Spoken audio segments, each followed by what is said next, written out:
The passengers barely noticed her at first. A woman in a worn hoodie, ripped jeans, hair tied back, eyes scanning every corner of the cabin like she was cataloguing exits and weak points.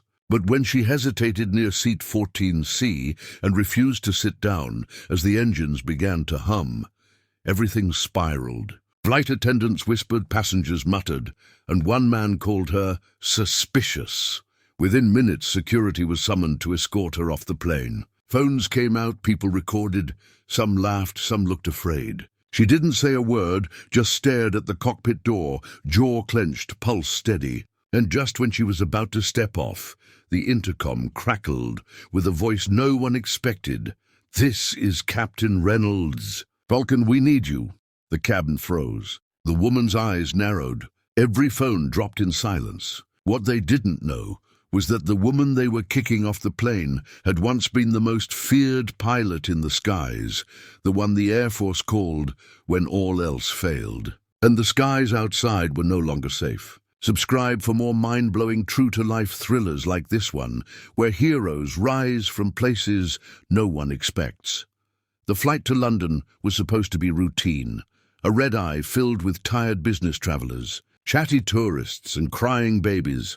But the moment she stepped onto Flight 239, the air shifted. Her name was Sarah Falcon Hayes, though no one on board knew that. To them, she was just another passenger trying to find her seat. But her eyes told a different story. Sharp, calculating, haunted by something far beyond the airport's fluorescent calm. She scanned the faces. 27 passengers, 2 attendants, 1 co-pilot visible through the cracked cockpit door, and every detail etched into her mind with military precision. She hadn't flown commercial since the mission that grounded her, the one that ended with her squadron gone and her name erased from command records. She was trying to disappear, to live quietly in the civilian fog. But fate has a cruel sense of humor. The man 2 rows back noticed the tattoo on her wrist, a falcon diving through a storm, and whispered to his friend. That's when the murmurs began. Someone claimed they recognized her from a news segment years ago. Another said she'd been court-martialed. The flight attendant, nervous but polite, asked her to sit. Sarah hesitated. Her instincts screamed that something was wrong, not with her, but with the plane. The fuel gauge light above the cockpit blinked once, just enough for her trained eye to catch it. "You need to check your right tank pressure," she told the attendant softly. The woman blinked, confused. "Excuse me, ma'am." Before Sarah could explain, a man in a suit stood up, his voice sharp. "You're making people uncomfortable," he said. The attendant flinched, the passengers watched, and Sarah felt the tension coil tighter. She tried to reason, but the words died on her tongue when she caught sight of a shadowed figure near the rear galley, his jacket too bulky for a normal traveler. A shape like a wire protruded from his sleeve. She knew that stance, that silence. Her heart rate spiked, but she stayed calm. She'd seen terrorists try to mask fear under stillness before. "Ma'am, I'm going to have to ask you to leave," the attendant said again, her voice firmer now. Security moved forward. Sarah took one last look at the cockpit, then back at the man near the galley, who gave a faint, knowing smile. As she turned to go, the world tilted, an instinctive dread clawing up her spine. That's when the pilot's voice thundered through the intercom. "Falcon, we need you!" Every head turned. The man in the suit froze mid-step. The attendant's mouth fell open. The shadow near the galley tensed. Sarah stopped walking. For the first time in years, someone had called her by the name that once meant life or death in the skies. Her cover was gone. The mission she thought she'd buried had just caught up with her, 30,000 feet in the air. The cabin erupted in confusion as the pilot's voice faded. Passengers exchanging bewildered looks, phones still raised mid-record. The security officers hesitating in the aisle. Sarah, Falcon, stood frozen, her mind flipping through 1,000 mission memories as the familiar call sign echoed in her head. The pilot's voice, Reynolds, was not random. He'd been her commanding officer years ago, the one who'd grounded her after the disaster over Kandahar. He was supposed to be retired. What was he doing flying a commercial route? She turned slowly toward the cockpit, every movement deliberate. the weight of old instincts flooding back like muscle memory awakening from sleep. The man in the galley had vanished. That set every alarm bell in her brain screaming. She took a step forward, ignoring the murmuring passengers, ignoring the flight attendant's trembling plea for her to sit back down. "Falcon, we've got a situation," the intercom crackled again. Reynolds's voice lower, tense, the kind of tone that once meant the world was about to explode. The plane shuddered, subtle but real, and Sarah's eyes flicked to the overhead panels, cabin pressure stable, altitude steady, but there was something off in the hum of the engines. It wasn't turbulence, it was imbalance. Her mind mapped out the mechanics in seconds, and she realized the right fuel pump, the same one she'd warned about, was failing. "How long till we're over the Atlantic?" she called out. The pilot's answer was faint through static. "Too long if we don't fix this." "I need you up here." That was all she needed.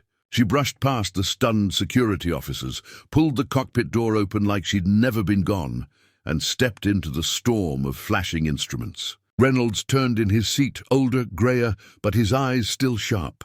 "I didn't think I'd see you again, Falcon," he said grimly. "Neither did I," she replied, sliding into the co-pilot's chair, scanning the gauges. The right pump light blinked red, pressure dropping fast. She started rerouting the feed manually, hands steady despite the chaos behind the door. "What happened?" she asked. "We got a message before takeoff," he said. "Untraceable signal. Someone's hijacking the systems remotely." Sarah's pulse quickened. A cyber hijack, something they'd warned about years ago, dismissed as impossible. "The passenger with the jacket," she murmured. "He's coordinating it from inside." Reynolds glanced at her. "You saw him?" "He saw me," she said flatly. Then the cabin lights flickered, the autopilot disengaged, and the plane dipped hard to the right. Passengers screamed. Sarah gripped the controls. "Manual override engaged," she said. "We're flying blind." She looked through the windshield, clouds flashing past like ghosts. "They wanted me off the plane for a reason," she muttered. "They know who I am." Reynolds gave her a sidelong look. "Then it's good you're here." She exhaled once, deeply. The ghosts of her past missions roared back, the night sky over Helmand, the screams in her headset, the last words of her squadron before everything went dark. And now here she was again, fighting to keep hundreds alive in a metal tube, miles above the earth, hunted by an enemy that wasn't even showing its face. As she leveled the plane, her jaw set. "You said they hijacked the systems," she said. "Then let's find where they're controlling it from." Reynolds nodded grimly. "Already traced a signal in the cargo bay." Sarah's lips tightened into a line. "Then we're not flying blind, we're flying bait." She unbuckled, grabbed the emergency flashlight from the panel, and turned to the door. "Keep it steady," she told Reynolds. "If I'm not back in 5 minutes, depressurize the rear compartment." He opened his mouth to protest, but she was already gone, slipping back into the cabin as the passengers watched her like she was some kind of ghost resurrected. For the first time in years, she wasn't just surviving, she was back in the fight, and this time, the battlefield was 30,000 feet above the Atlantic.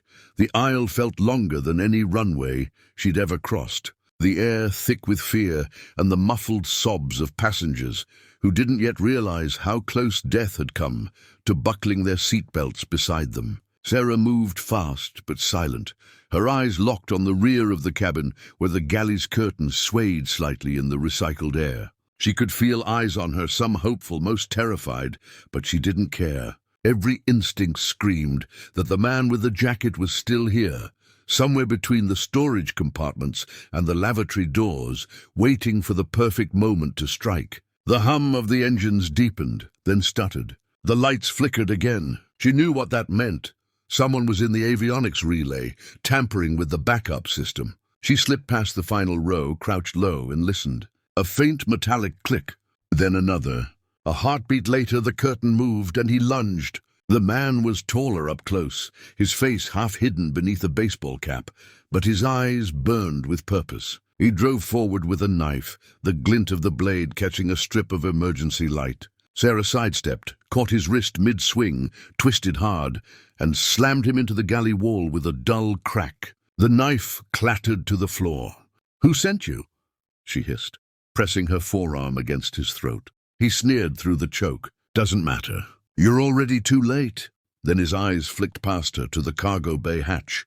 She followed his gaze and froze. A small LED detonator light blinked from behind the service cart. Her blood ran cold. She shoved the man back, dove under the cart, and yanked the panel open to find a compact explosive wired to the plane's auxiliary power. "You idiot," she muttered. "You'll take down everyone." He laughed, his voice hoarse. "That's the plan." She slammed the emergency extinguisher against his jaw, dropping him cold, then ripped open the wiring casing. The timer read 90 seconds. Her hands moved on their own, rewiring, cross-feeding the circuits, her mind a blur of equations and instinct. Sweat rolled down her temple as she snipped the final blue wire with a trembling exhale. The timer froze at 003. Silence, then a distant pop. Her head jerked up. Static crackled through the cabin speakers. "Falcon!" The main board just shorted, Reynolds' voice barked. "We're losing control." She didn't think. She grabbed the detonator, sprinted toward the cockpit, and burst through the door as alarms screamed. The nose of the plane dipped hard. Clouds spun, drinks flew, people screamed. Sarah threw herself into the co-pilot's seat, yanked the throttle, and fought gravity with sheer force of will. "Not today," she growled, muscles straining as the altimeter screamed downward. Reynolds fought beside her, his face slick with sweat. "They've taken out our navigation," he shouted.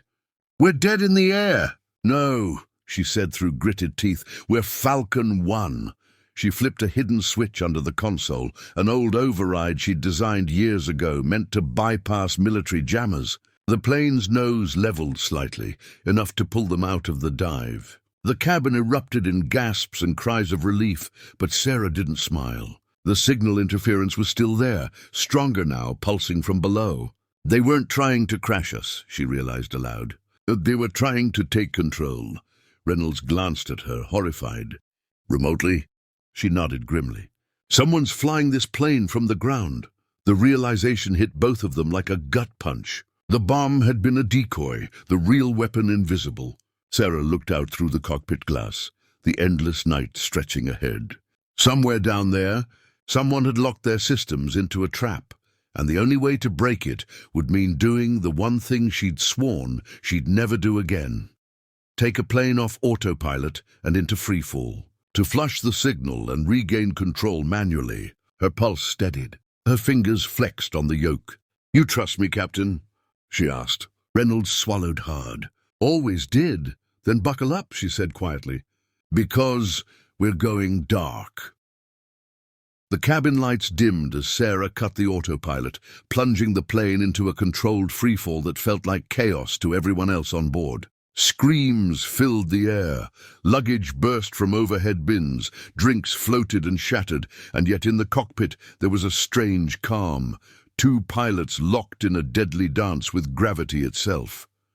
Wind howled against the fuselage as the altimeter numbers bled down, and the engines groaned under the pressure. Sarah's mind narrowed into a tunnel, every thought honed on the single mission that mattered: take back control or die trying. Reynolds shouted coordinates, his voice trembling but steady. The interference was spiking now, flooding the instrument panels with static and digital noise, the invisible signal trying to override their commands. Sarah gritted her teeth, diving lower, pulling every ounce of lift from the wings, and with a jolt that shook the plane like a heartbeat, she hit manual reboot. Everything went dark, screens, lights, even the comforting hum of electronics.